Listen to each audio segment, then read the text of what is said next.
As to the soul and the belief that it is immortal by nature, this is the crux of 3,000 years of Egyptian civilization. For Egypt was a one-issue civilization, and the immortality of the soul was that to which everything the Egyptians did was consecrated.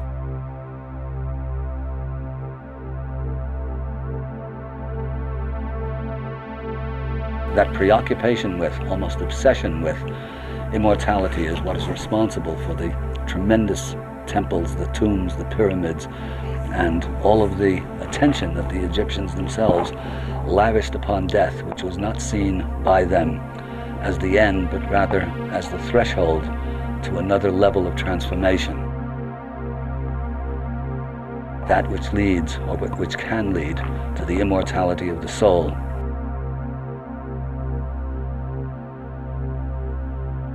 Of the many arcana bequeathed to us by ancient Egypt, perhaps the most important is the least appreciated. It is the greatest secret of all, the book of what is in the Duat. It is a map of what to do in the afterlife.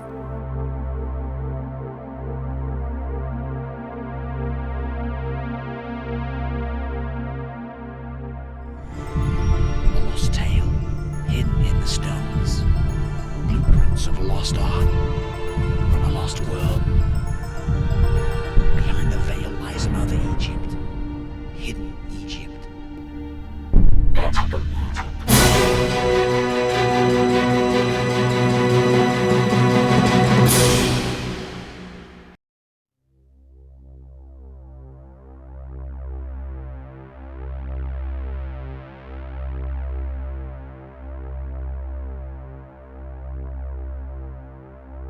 The general understanding among academics is that, well, the Egyptians were afraid of death and therefore constructed this elaborate ruse to con themselves into believing that death was not the end. But just bear in mind the possibility that maybe it isn't. Maybe they knew what they were talking about. If it's looked at from a different point of view, then the whole elaborate exercise takes on the guise not so much of superstition, but as a very elaborated and highly sophisticated manual of instruction. It's a sort of how to do it book on immortality. Is it possible that they were able to cross the great abyss? Do these tombs represent a technology that allowed the deceased to successfully pass through the gates of the Duat? Perhaps even, as they themselves declare, to rule in the afterlife?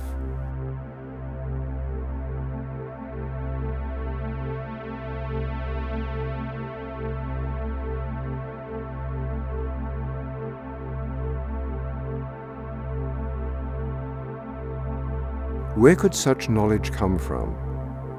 Would it not necessitate the point of view of someone or something that was able to see both sides of the veil? Someone or something that was able to move between realms to share the knowledge of what lie beyond the great threshold of transformation?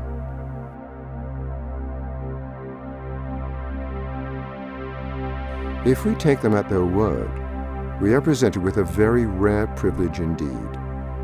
The pinnacle of a supernatural technology from a mysterious and ancient lost civilization, once reserved solely for the afterlife use of a god-king.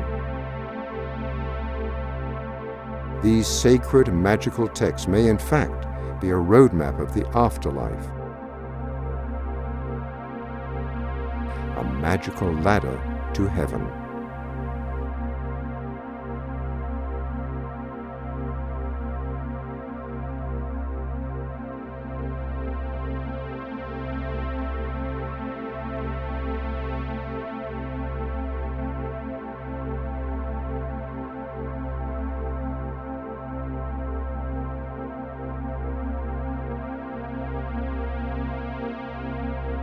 The precision and scale of the engineering, the mastery of art, the almost supernatural control over the material world demonstrated by the ancient megaliths and statues is often of a much higher order than we are able to exercise today.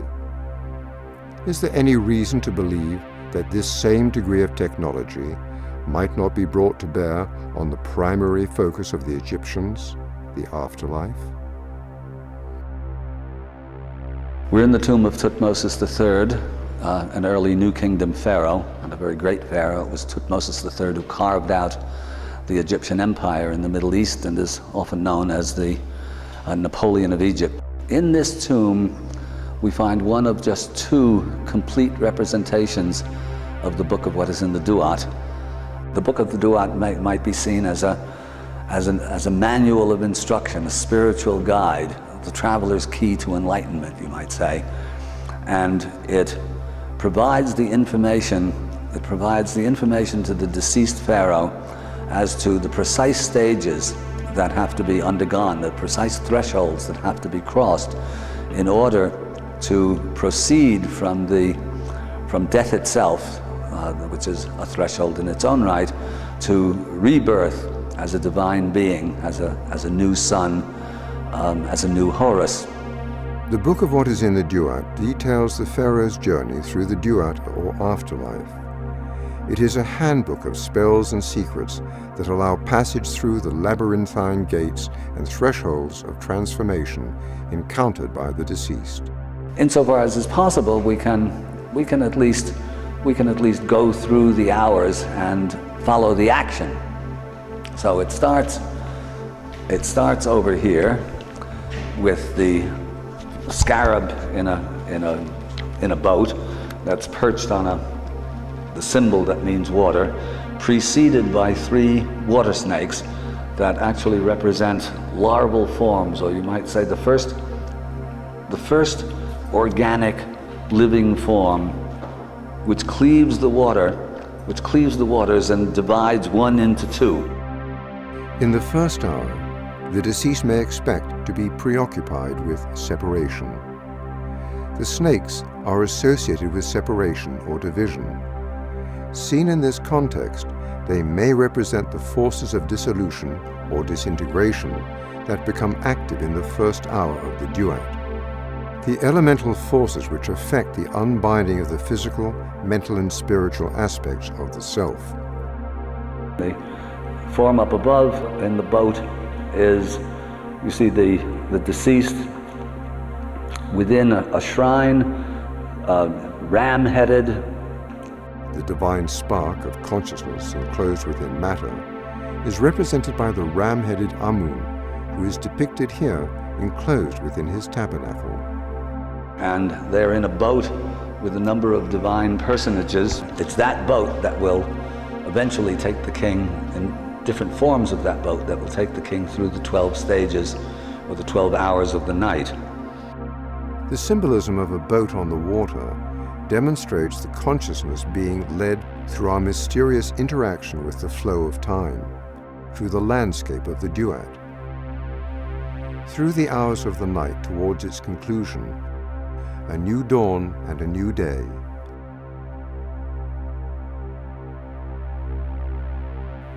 Here, the constant flow of time is symbolized as a river, which gently, inexorably leads the inhabitants of the boat through the stages of transformation.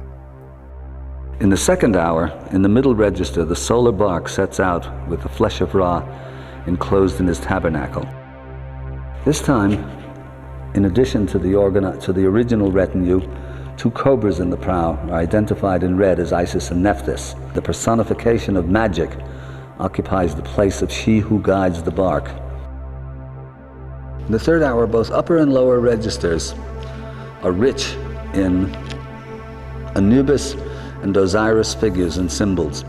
The hour is called She Who Cuts Up the Souls. A passage in the text above the third register reads, "This is what they do in the West, roast and hack to pieces the souls, imprison the shadows, annihilate those who are not, who belong to the place of destruction."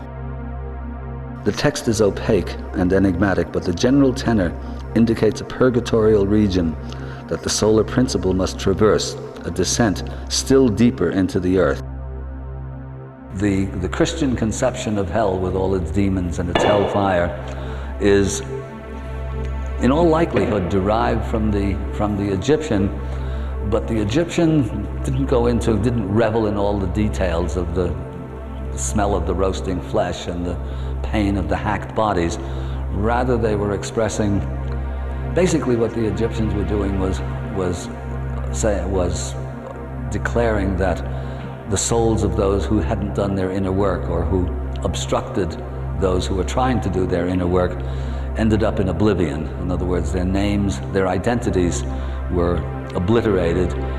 They weren't consigned to the roasting flames of hell forever, but rather non-existence was considered punishment enough.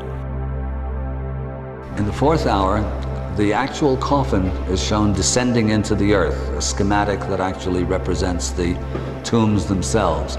You see the coffin in red, the larval forms in front of it, and the coffin is actually going to its final resting place.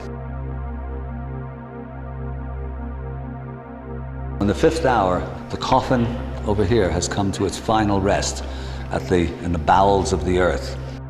This is the birth of the new sun god in the depths of the earth. The life force bursting from the egg forces the earth above into a bulge.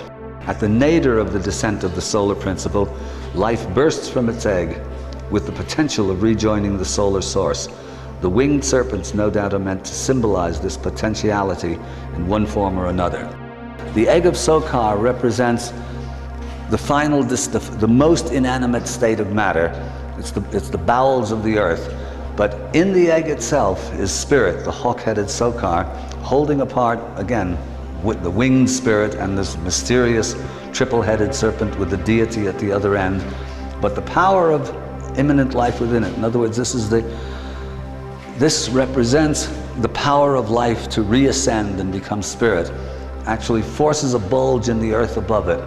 Still in the register above that, there's a mound of earth on either side, two birds representing Isis and Nephthys, and a scarab underneath, buried in the earth, pulling the tow rope that's attached to the solar bark forward and upward. And the sign all the way up above is the little sign way up here represents heaven. In other words, the power of the entire enterprise is pulling the boat heavenward. It's from its resting place up eventually through its stages of transformation to the heavens. This is the culminant moment of a life well lived. The consciousness rooted in heaven, using the fulcrum of a higher dimension, pulls the lower register to the upper, a bridge, a ladder to the realm of the netta. It is here that we have successfully transmuted physical matter to divine, the summation and consequence of our inner work. This is the egg that was being pushed by the scarab. In the sixth hour, once again we have the solar bark with the flesh of Ra, now not being towed forward but simply resting on the water. Here it is confronted by a familiar figure in the funerary text. This is the serpent Apap, or Apophis, which is a form of Set, the opposition. In order for the entourage to pass, Set has to be cut in pieces, or Apophis has to be cut in pieces every night, and then, because the opposition is as immortal as divinity itself, Apap by night has reconstituted himself and is again the opposition. But in order to pass, the opposition has to be overcome. In the seventh hour, Apophis having been disempowered, the boat continues on its way, towed by a number of personages, and the imagery here shifts into symbols connoting transformation and metamorphosis. The signs of weaving appear. The four rams here represent the four states of matter. These are transforming principles that are taking the flesh of Ra, the deceased, from a lower to a higher level of consciousness. In the eighth hour, the entourage has now gone up to the top. Here you see the various characters, the various deities, seated on that little upside down Y in red, emphasizing or highlighting its importance, and that little sign represents bolts of cloth or weaving. So again, it's the weft and the warp and the the putting together of disparate forms. In the 9th hour, the boat now continues with a number of mysterious, more mysterious symbols. Khepri, the scarab beetle on the top, is now rolling its egg forward. Its eggs, of course, with its own future enshrined within. The sun rises between two serpents. On the archetypal register, we see a symbolic depiction of the higher processes at work. The beetle rolling its egg towards the sun symbolizes the great work, the creation of a higher consciousness. Next to this, we see another representation of a risen sun between two standing snakes. This may be a depiction of a new consciousness accomplished through the risen Kundalini, symbolized by the standing snakes. The snakes are crossed, perhaps indicating a harmonious interworking between the hemispheres. The crowns on the twins symbolize the solar and lunar principles, which creates another strong symbolic link with the functions and attributes of the left and right brains. If this weren't enough, a further clue reveals itself hidden in the geometry and negative space of the grouping. When compared to an overlay of the human skull, its full meaning becomes more apparent. The risen sun of the higher consciousness appears at the site of the third eye. Precisely the point at which the Egyptians depicted the risen Kundalini cobra in their various statuary and sculpture. The twins each have a hand raised to their heads. They appear to be thinking or drawing attention to the head, further indication of the cerebral nature of the hieroglyph.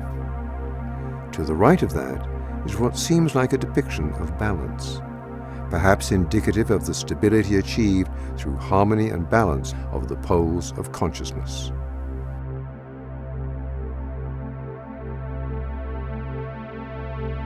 In the 11th hour, the process is almost complete. The bark is being towed forward.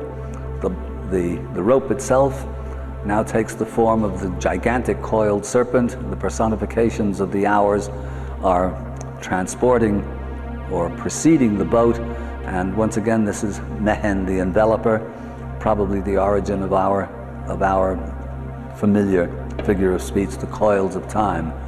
Up in the top register, emphasized in red, a small divine figure riding on a serpent in the company of 10 stars. In other words, this is the serpent in the sky. This is intellect made divine, or the serpent representing duality, once again uniting with, or this is duality reconciled, or a new one. And the legged winged serpent now appears up in the upper register between the two eyes of the solar and the lunar eyes of Ra. In hour 11, we see the united hemispheres become the androgyne, the solar and lunar principle fused together. This powerful and sacred symbolism has echoed through history, and strong correlations can be seen between these hieroglyphic symbols and many later depictions of the alchemical stage represented by the androgyne and its divine offspring. This inspiring moment seems to indicate a mastery over the coils of time, perhaps indicative of a timeless period in which the higher consciousness of the deceased can reside with the gods. In the 12th hour, the process is complete. The bark, now with the scarab beetle in the front, is being towed through the backbone of this enormous serpent, which Svala de Lubitsch thought was a parallel to the Kundalini energy of the Hindus, in which lies coiled at the base of the spine. Any real technology for navigation through the wheels of the afterlife might also include a gate for a return to physical incarnation. The cycle returns to where it began. And here, this is a parallel expression of the the bark of transformation passing through or releasing the Kundalini energy, and this results in a new sun in the scarab beetle pushing associated with the head of the dead king, it's associated with the new sun, pushing its way through the earth into immortality, actually. In other words, it's another expression of the pyramid text. Ba and Ka unite, become a star, join the company of Ra, and sail with him across the sky in his boat of millions of years. It's a similar parallel. This is the same teaching expressed in New Kingdom terminology in this extraordinarily complex text. The tomb itself was only one component of this science of life and death. The pharaoh's body also played an important role in this strange technology. This takes us actually to the strange practice of mummification. Our embalming rites that we carry on today routinely in a number of funerary traditions are probably pale versions of what the Egyptians went through thousands of years ago. Over the course of a couple of thousand years, this process got more and more elaborate until in the New Kingdom, in the tombs of the Valley of the Kings, that process reached a culmination that is incredibly complex and, to us, somewhat repellent.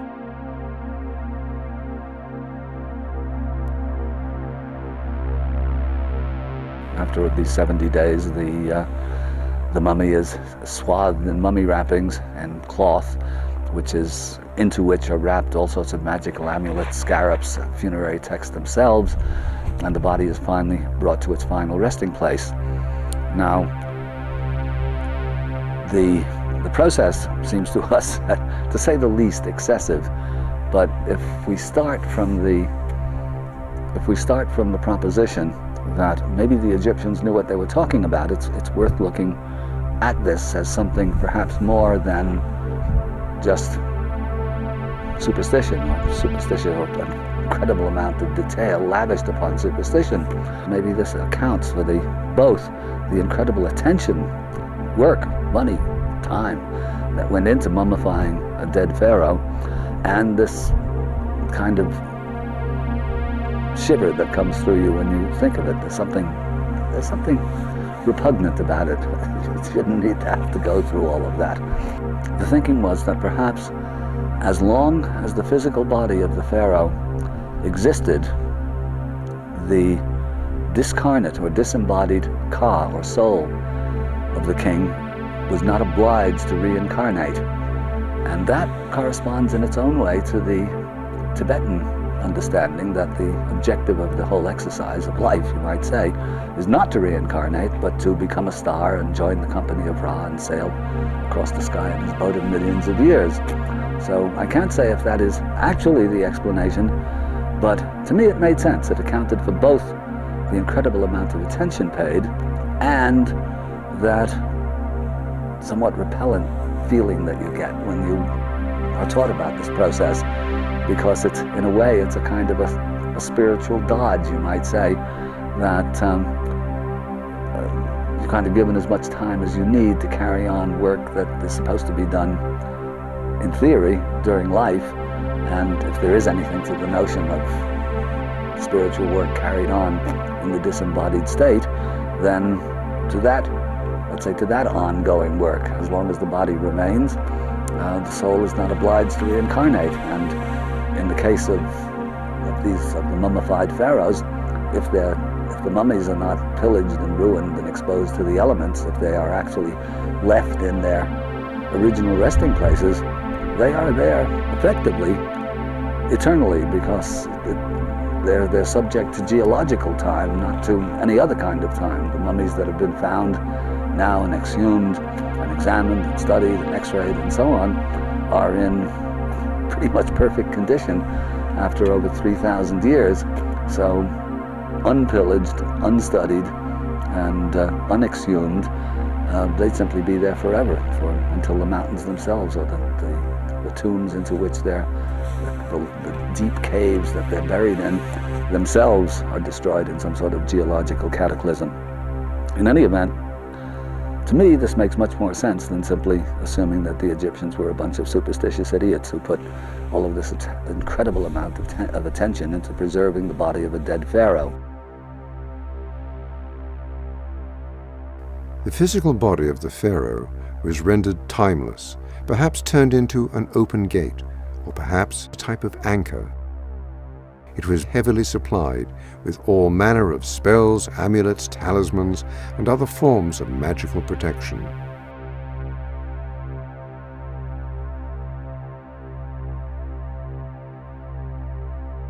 The strange practice of mummification still holds many mysteries. Why were some organs carefully preserved while the brain was scooped out and discarded? An unexpected insight into this question can be found in the work of Dr. Rick Strassman. His pioneering work has raised some very important questions about the pineal gland and its interaction with a strange hallucinogenic chemical known as DMT. Could the interaction of these two components be the seat of consciousness? Could it in fact be the gate through which we enter and leave each new life?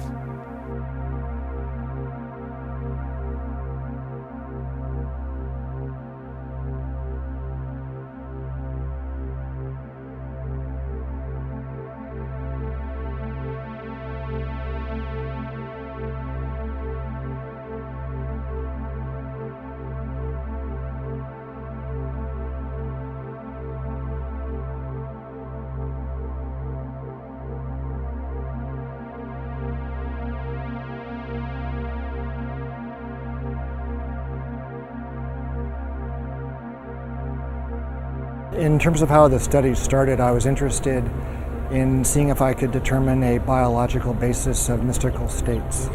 That was probably how things started in the first place. And I was quite impressed with some of the commonalities that seemed to occur between spontaneously occurring mystical states, such as those that occurred with meditation and with spiritual practices, and even those described, from near-death experiences. Quite a few of those descriptions seem quite comparable to descriptions of people on large doses of psychedelic drugs. And so I started to think about the possibility of some kind of compound in the brain with psychedelic properties that could be underlying some of these spontaneous experiences. I began becoming interested in the pineal gland as a possible source of some kind of psychedelic chemical in the brain. It's an extremely mysterious organ. It's quite small. There seemed to be, some kind of a kind of visual correspondence with light and with color in the pineal. And also it has quite a long history in the context of the mystical literature.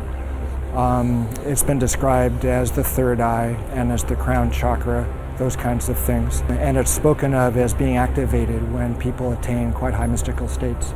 So one of the interesting aspects of pineal development also is that it appears in the human embryo at around 49 days of gestation. And 49 days is also the time that the Tibetans believe is required for one soul to incarnate onto the next. So that was a pretty interesting, coincidence. At the time of the differentiation of the fetus into either male or female, that also occurs at that 49-day period. And so I was struck with this interesting kind of temporal, correspondence. And so as time went on, I started, looking into some of the chemistry of the pineal gland. And it seemed as if it was capable of making a compound called DMT. DMT stands for dimethyltryptamine. It's like a chemical cousin of serotonin. And it's quite a profound hallucinogenic type of chemical. It seemed as if the pineal contained all of the precursors and all the enzymes and all of the building blocks that would be required to make DMT. So I started speculating about perhaps there was DMT released in the pineal gland and stimulating the brain under extraordinary states, either through spontaneous mystical states, the time of death, or at times close to death. And also I started speculating that perhaps it was stimulated at the time of birth as well. The pineal gland is extremely well protected from stress. but you can stress the pineal gland if the stress is great enough. Pineal's protective mechanism can be overridden. And so obviously the most stressful time in a person's life is at the time of death. The stress hormones like adrenaline and endorphins are at extraordinarily high levels at the time of death. And so that could, possibly stimulate the formation and the release of DMT from the pineal gland at that time. And so you can, conceive of an individual's consciousness at the time of death being exposed to this big flash of DMT. So the last thing that one is conscious of in the body is the release of this huge amount of this incredible psychedelic compound.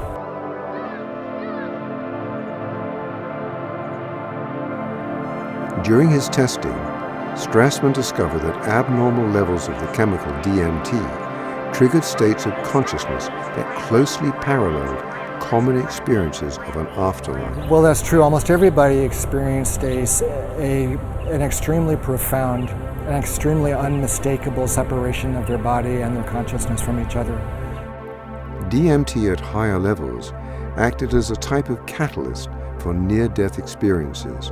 In fact, it seemed to actually induce the machinery of the afterlife to swing into motion. I suppose one of the most unexpected aspects of the study's results was the frequency with which people described a kind of contact with these intelligent kinds of entities that were conscious of them and interacted with the volunteers in this quite strange space.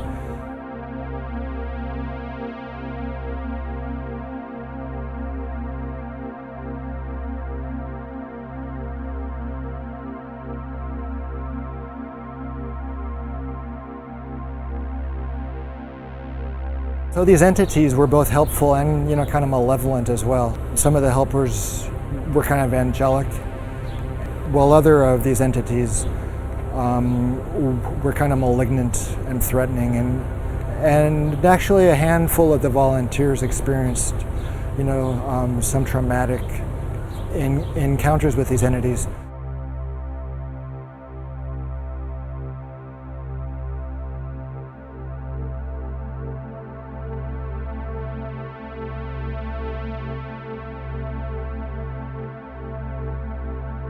The hallucinogenic state, like the dreaming state, is a temporary disconnection from the physical body. The dreamer becomes a discarnate intelligence, traversing higher realms, no longer bound to the restrictions of time and the standard laws of physics. DMT is, kind of a portal or, kind of a door for the transport of the spirit out of the body, it appears to me. In some ways, the occurrence of DMT in our brains, in our bloodstream, is kind of validation of a spiritual reality in quite a few ways. Could this strange chemical be offering us a window into events to come in the afterlife? The frequent appearance of helpers or assistants to ease us through the transition to other planes of existence suggests at least a strong parallel with funerary and afterlife traditions throughout history. The discovery of the unusual properties of the pineal gland illuminate the many strange references to this most mysterious part of the brain. In strange and unexpected ways, the temples demonstrated a special emphasis on the pineal gland and its role as the intermediary between mind and body, the seat of consciousness, and possibly the gateway into and out of life. The results suggested that the mysterious pineal gland may be linked to the mechanism through which we enter and leave our physical bodies. Could this have been the reason that the brain of the deceased pharaoh was removed? Was the pineal a kind of link or bridge or tether between the physical mummified body and the consciousness?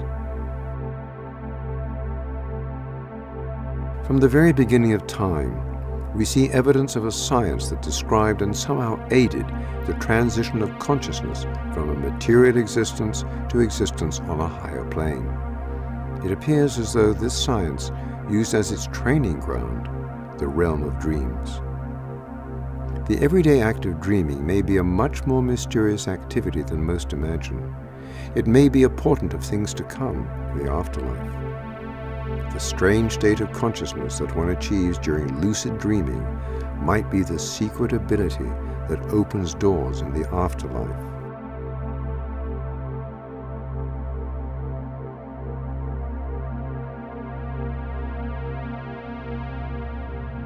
The dreams of a lazy or unstructured mind are diffuse, wandering. The dreamer is frequently not in control or in a state of passive viewership of the events in the dream.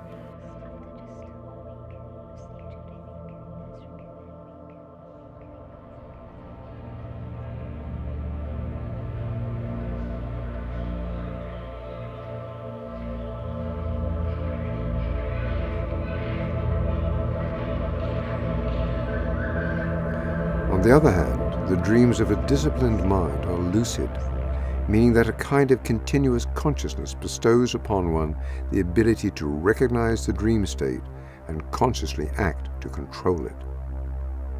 The lucid dreamer can in some cases exercise truly godlike powers in his dreams. This is the stuff that comprised the constant work performed by the initiates of the temple to harden and perfect this gem of attention, will, and mental clarity.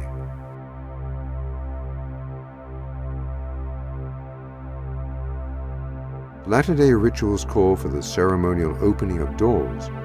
Are all these exercises training the subconscious to be continuous and proactive in the afterlife? It sounds like such a simple thing, and Constance read it someplace and said, gee, you can trigger lucid dreaming by just all day long as you pass through a door, touch it and go, am I dreaming? And it sounds so simple that you think, oh, this couldn't possibly work. First day I tried this, I'd walk through a door and I'd remember, oh, okay, I touched the side of the door and go, am I dreaming? And every time I did that, I could feel my eyes focus a little bit differently, and I sort of had to wake up and ask myself, yeah, am I dreaming? And you do it a few times. And that night when you fall asleep, find yourself walking through a door and you go, am I dreaming? And all of a sudden you go, yes, I am dreaming, And from then on, if you're careful with it, you can continue on with your lucid dream. As the lucid dreamer becomes aware of his or her presence within a dream, the ability is suddenly bestowed to steer the dream, perhaps by suddenly becoming able to fly or levitate. When I was a kid, everybody dreams they fly, or at least I've talked to very few people that said that they've never dreamed that they've flown. But I always had dreams that I was flying when I was a kid, and it would just be great. I was enjoying it, and I could tell I was really flying because I had this wonderful thrill in the pit of my stomach, and there was the perspective, horizons changed, and the perspective of my view was just perfect, as if I was flying in an airplane. The same feelings, and then all of a sudden I'd say to myself, well, I'm flying, how can I do this? And that little bit of doubt all of a sudden just made me just tumble like Icarus. And everybody has that experience, I ask myself, well, how the devil am I flying? And then you lose your ability to fly. Well, since I've grown a little older and have done stuff like touching doors and other crazy little things, I can pop out pretty regularly if I am not too tired and just want to go to sleep. I can pop out pretty easily, and I can stay out, and I can do it with just a little bit of concentration. Now all of a sudden I know, don't doubt while you're flying, enjoy it, you're out and stuff. So it just took a little bit of concentration, a little bit of energy directed, in a certain way to keep me airborne in my dreams. What might be happening during the death coma, in those precious moments where people think you're dead, but there's lots of stuff going on. Now, what if you could keep your concentration going somehow? Directed it, keep it going through the moments when most people allow themselves to dissolve. They allow themselves to just go back into the energy matrix, energy consciousness matrix, or whatever it is. I don't pretend to know. But if there's a way to keep focused through one stage after another, at least the Book of the Dead would indicate there's a goal that you can reach whereby you retain your individuality, or at least your pure individuality, and retain the consciousness of the continuity of your own existence. And that might be the key to overcoming death. We see a very similar thing in the Tibetan Book of the Dead. Only you've got a guy there actually saying, okay, George, now you're going there. You're going to see one of these things, so watch out. But there seems to be this technique, and in the Book of the Dead, you're barred at a certain place, and the guardian of the gate demands that you tell him his name, and you go, there's odd little names, Scale Pan of Wine is your name, or Dirty Sandal is your name, or something. But everything's got a name, and he goes, okay, then you can pass, but you got to do something else, And so evolution seems to be a process of resistance to something, and then overcoming that resistance, and then being mutated by that struggle, and then you move on. That seems to be how evolution works. Why shouldn't it work in consciousness also? Every initiatory society today, let's say the Masons, everybody's dad or grandfather is a Mason, and they've all gone through this kind of thing. It's no secret that in the initiatory process, you're stopped at a door. You got to really knock at the door of the temple, and you have to pass you're questioned. Just like in the Book of the Dead, you're questioned, and you have to come up with the right answer or you don't get through. And just step by step, you get this far into the temple, and you meet somebody else and say, hey, wait a minute, buddy.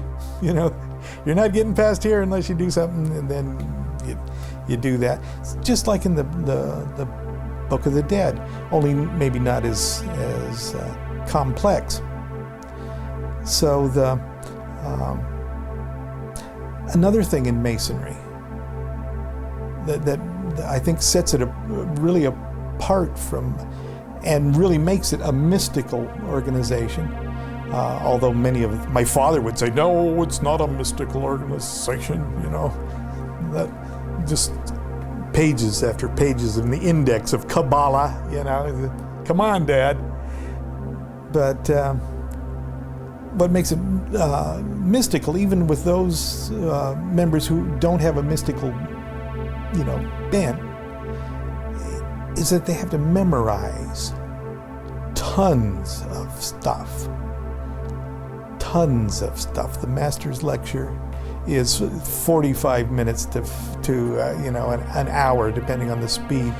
And it's wonderful stuff. And these guys do it. They're 90 years old up there doing it, Just like whoever had to prep themselves with this Book of the Dead thing. Okay, they had to memorize a ton of stuff. So I can just imagine, it's like a pep talk, okay, I'm dead now. I better take control of this experience. Otherwise, I'm going to be eaten by a hippopotamus with a crocodile head. My soul's just going to just disperse. So I better get a hold of myself. Okay, I'm walking through a door. Oh, there's a guy there. I know his name. He's going to ask me, "What's my name?" I know his name. Crocodile Sandal is your name. And just one thing after another. Don't stop. Okay, don't stop. Don't pause. You got this and this and this. I know your name. Here's the name of your socks. Here's the name of your floor. Here's the name of the hasp on the door. Here's the name of the thing. Okay, go on. Okay, then I go on to the next step. And then I memorize. I've got this all memorized. I know just what I'm going to see. I know just what I'm going to say. I've built this temple inside me with my memory. I've already built it, okay? And it's inside me, and I'm going through the thing, and there's a door way at the other end I'm shooting for, and I'm not going to take a breath. I don't need to take a breath. I'm dead. I'm going to go all the way to the end before I let my concentration drop. And if you get all the way to the end, you've gone someplace in your own temple that most people never get to in the death experience. In a strange sort of way, I could see how it might even hold the key to overcoming death. Overcoming death is just gaining knowledge of or having consciousness of the continuity of existence. And there might be a technique that would enable you to perpetuate your consciousness of the continuity of your own existence. And the Book of the Dead may hold that.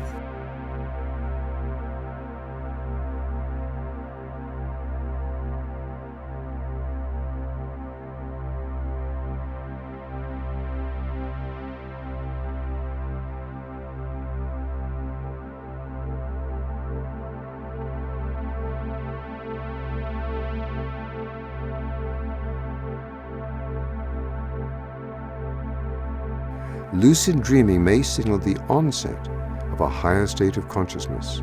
It may be a badge of attainment for the initiate, as is suggested in alchemical allegory.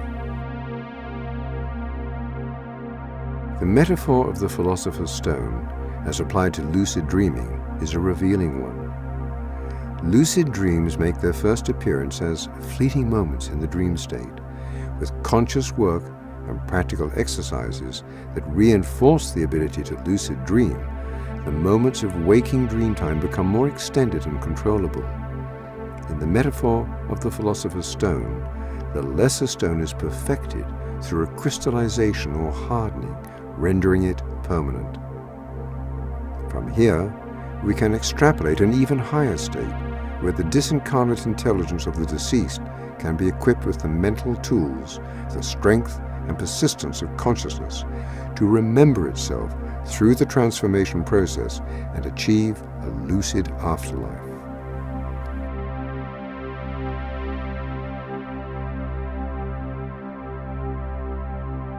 In this case, the Philosopher's Stone is the perfecting and making permanent the ability of the dreamer or the deceased to exercise conscious control, to rule the mysterious other world, accessed in both the dream state and the afterlife.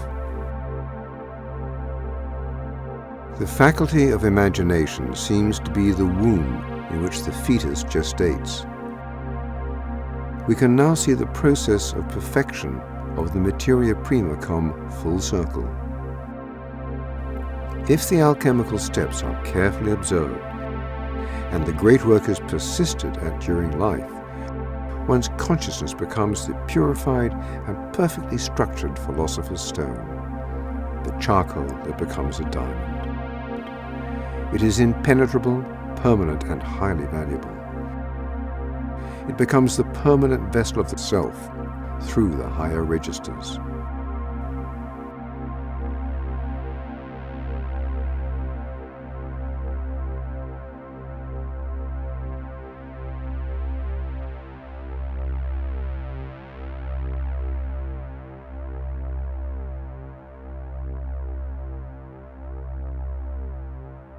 There's now, in the year 2003, ample literature testifying to near-death experiences, paranormal experiences. Again, these are mocked at by the opposition, by the skeptics, but the people who've had those experiences, and in fact very serious scientists and scholars who've studied those people, are convinced that they're not crazy and they're not fooling themselves, and that there is something that survives the body after death.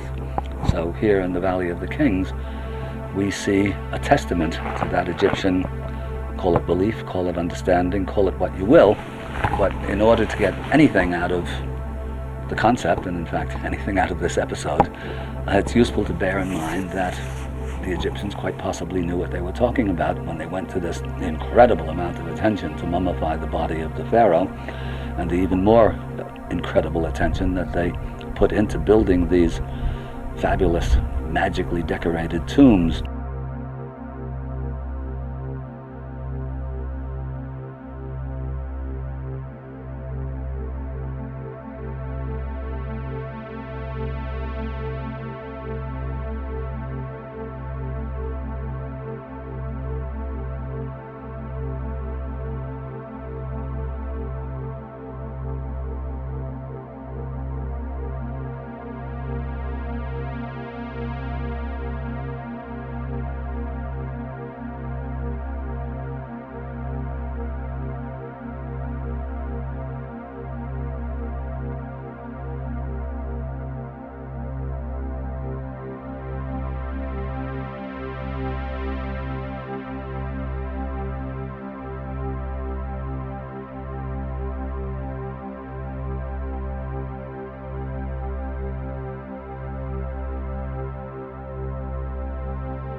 With chance,